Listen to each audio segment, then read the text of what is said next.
Hello दोस्तों, स्वागत है एक बार फिर से मेरे चैनल हिंदी मंजूषा में। आज आपके सामने फिर से मैं व्यंजनों के प्रकार लेकर आया हूं। अभी मैंने पिछली ही वीडियो में आपको बताया था कि व्यंजन क्या होते हैं और इनका प्रयोग कैसे कैसे किया जाता है, इनके साथ कौन कौन सा शब्द मिलकर कौन कौन सा शब्द का निर्माण करते हैं। उसी सीरीज के अनुसार आगे बढ़ते हुए व्यंजनों के प्रकार मैं लेकर आया हूँ, जिसमें से आपका पहला प्रकार माना जाता है घोष या कंपन के आधार पर। अब घोष या कंपन के आधार पर इसको दो भागों में बांटा गया है, जिसको हम अघोष बोलते हैं पहला, दूसरा आपको सघोष बोलते हैं। ये अघोष क्या होता है और सघोष क्या होता है। अघोष का मतलब ये वो होता है जब हम किसी शब्द को बोलते हैं या किसी वर्ण को बोलते हैं तो उसमें हमारे मुख से ज़्यादा कंपन नहीं होता है, अर्थात अघोष का मतलब जिसमें हम कंपन नहीं होता है किसी शब्द को बोलने के लिए। सघोष का मतलब वो होता है जब हम किसी शब्द को बोलते हैं तो उसमें हमारे मुख से एक छोटा सा कंपन सुनाई देता है या होता है।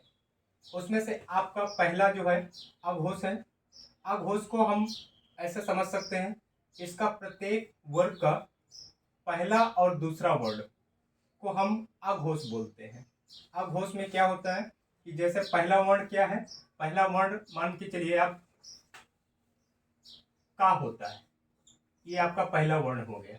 उसी तरह से दूसरा वर्ण आपका खा हो गया। उसी तरह से अगर आगे हम चलते हैं तो सा हो गया, सा हो गया, सा हो गया। ये आपके जितने भी हैं ये अघोष वर्ण बोल जाते हैं।